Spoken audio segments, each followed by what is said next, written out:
Sylvester Stallone is getting a lot of backlash right now from now former fans because he came out in support of his longtime friend Donald Trump. I wasn't aware that Sylvester Stallone was a Trump supporter, actually. I just thought they were friends, and he never said anything political about it.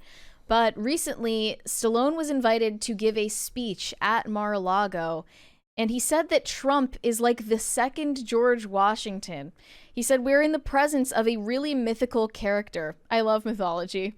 "This individual does not exist on this planet. Nobody in the world could have pulled off what he pulled off. When George Washington defended his country, he had no idea that he was going to change the world, because without him, you could imagine what the world would look like. Guess what? We've got the second George Washington."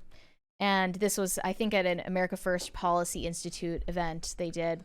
What's interesting is Trump had a cameo in Rocky 3, I believe. Oh, he did? Yeah. I never watched more than the second one. At like Trump Tower in Atlantic City or something like that, if I remember correctly. He did stuff like that all the time. Yeah, like that's what I'm saying. Like he was a cultural icon for decades and decades and decades. Well, people don't remember that. It got memory hold. But they were a big part of the same, DC, the same like New York social circles. They're both big and famous in that time period in the 80s. Right.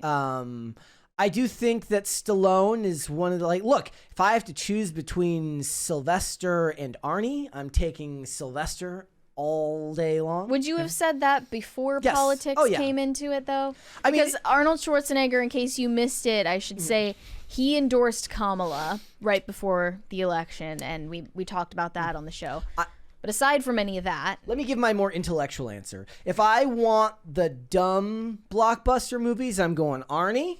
Except for Terminator, which I do think is actually quite intelligent. But if I'm talking about the emotionally well-created action movies, I'm going Stallone all the time. Samaritan. Those late Rambo movies have a lot of punch to them.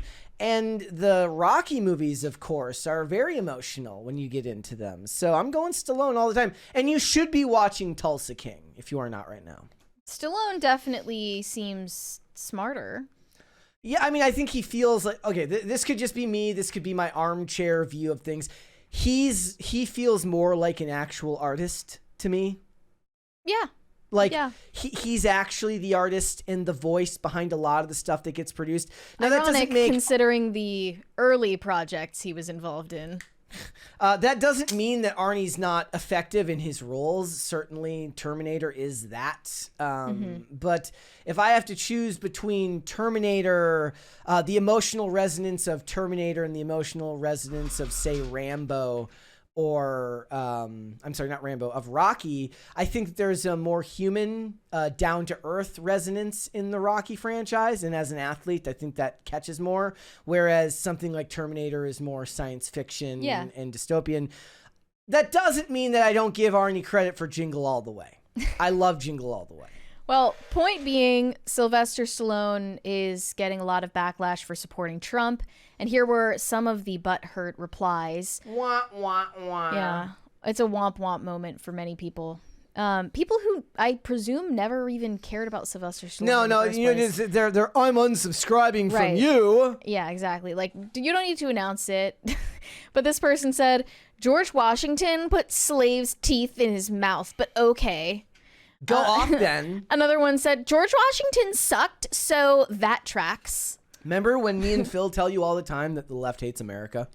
Another one said, "This is so embarrassing for him because that man is nothing like George Washington." So we're getting mixed messages right here. No, is that person saying that's because George Washington is good? I don't know. I can't tell anymore. Another one said, "This is why Arnold Schwarzenegger is better.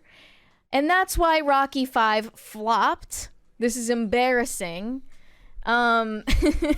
George Washington was a slavery and racist." So that he was a slavery. I don't think that person is American. Please explain in pop terms. I just think they do that on all pop base. So I was following, who I was following for the election results? Pop base. Kamala stuns in new rally. Say this in pop terms. Yeah. This is just a bromance and they hate to see it. Yeah, they have such they hate to chummy see photos two bros together. doing good. The photos of them together throughout the years are just actually very heartwarming. Oh, I also forgot Expendables. Sylvester Stallone and the Expendables franchise. Another thing that is, go watch those especially those first two Expendable movies. But yeah, We got a 20 from the Manic Mustache. Late as usual, but met Tyson in '05. Was acting a fool. I was acting a fool. Slapped me so hard. If it wasn't for the police report, I would have thought it was a dream. Woke up 2 days later. Wrote him a thank you card and an apology for the pigeons. wow. You're gonna need to explain more of the backstory on that. Yeah, I'm gonna need a little bit more story on that one. Yeah, that's insane. You got slapped by Mike Tyson before Jake Paul? Impressive. Take that. Yeah. I guess he just does this all the time, though. Yeah. Another person said, this is the most enormous vibe shift happening right now. We won't fully appreciate what it means for some time. But can you imagine a Hollywood legend like Sylvester Stallone getting up and praising Trump as the second coming of George Washington in 2020 or 2016? Look at this. Look at this photo. How can you hate these two? Yeah, they just look like bros. Inseparable. Brothers from another mother. Yeah.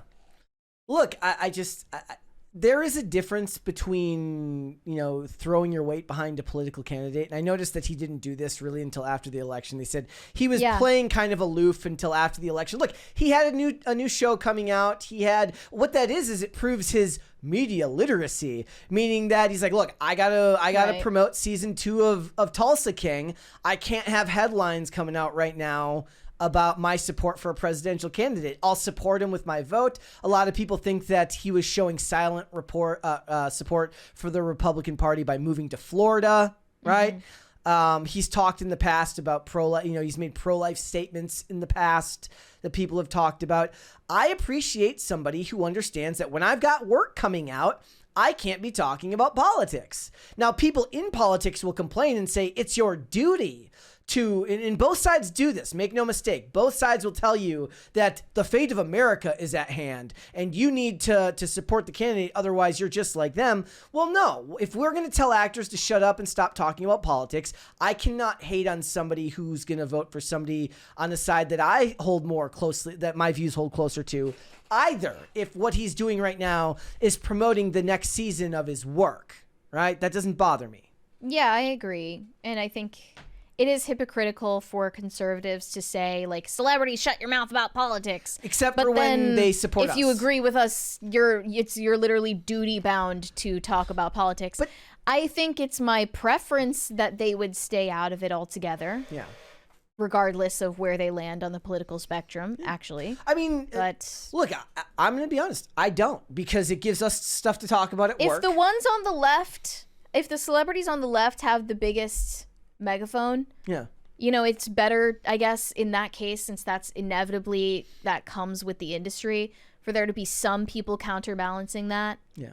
But it's usually going to be from the older generation of Hollywood who are not worried about their careers anymore. Well, not worried about losing their careers. But also people that are older have a better understanding of media and decorum. Right. Meaning, like, they understand they've got a project coming out, so maybe I hold on to my statements for now while I promote my project. The problem is that the next generation of actors have been so thoroughly propagandized that they think it's the end of the world, so they got to talk about it now, ignoring the fact that they've got work coming out that cost millions of dollars to make, and involved in its success is beneficial to more than just them. It's also beneficial to all the other people in the project who would like to work further in the industry. On the other hand, Eva Longoria has spoken out about her decision to leave the U.S. and never come back. Actually, she left initially during the pandemic lockdown period, but she says most Americans aren't so lucky. They are stuck in this dystopian country, and my anxiety and sadness is for them in the wake of this election. I think what most people don't realize is it's actually your phone giving you anxiety. It's sitting on your phone and reading bad news all day that gives you anxiety. You're not actually seeing it in the real world. In fact, the thing you're probably seeing most frequently are tent cities if you're living in LA. True, yeah. Thank you. Eating the dogs, they're eating the cats, eat the cat, eat the cat. They're eating the dogs, they're eating the cats, eat the cat, eat the cat. They're eating the dogs, they're eating the cats, eat the cat. All right. Continue. Well, I mean, at least she recognizes that she's privileged. She outright said that she's privileged. She lives in a villa in Spain and splits her time in Mexico. Yeah. And she wants to you're tell saying us she's what got- our political opinions She's should got be. one up on Whoopi Goldberg, who can't retire. She actually joined Kamala on the campaign trail, even though she doesn't live in the U.S. Like, at that point, how dare you? Actually, like, How very dare you? how very dare you? How absolutely dare you? You don't live in the U.S. You have renounced being American completely. But you care about how our elections go. But you feel you are at liberty to get politically involved and tell people who do live here how to vote? Yep. Like, that's actually crazy. That mean- is the hubris, the audacity. Like, where does someone get the audacity? Yep. It's funny to see all this stuff happen. Again, Wow. what you should do this weekend, guys, is you should go watch some Sylvester Stallone movies. Go watch The Expendables. Go watch Rocky. Go watch Rambo. What is it? There's a lot of them. I wonder how much Eva Longoria was paid by the Kamala campaign. Could be millions. Oh. Granted, the numbers that we've already heard about, but Cardi B claims that she wasn't paid anything at all None. for her political endorsement, which she claims she would never give. Candace Owens tweeted, "Hey, I am Cardi B, working on a story and wondering if you were in any way paid to speak at the Kamala campaign event you spoke at. Thanks in advance." And Cardi B said, "I didn't get paid $1 and that's on my 3. I actually came out of pocket for glam and travel because it's somewhere I wanted to be. Like, please, girl, you know damn well I'll argue you down about politics for free." We all know that that's not what would happen. So are we going to get a Cardi B, Candace Owens debate anytime soon? Because I would be I would seated. love that. I would love that.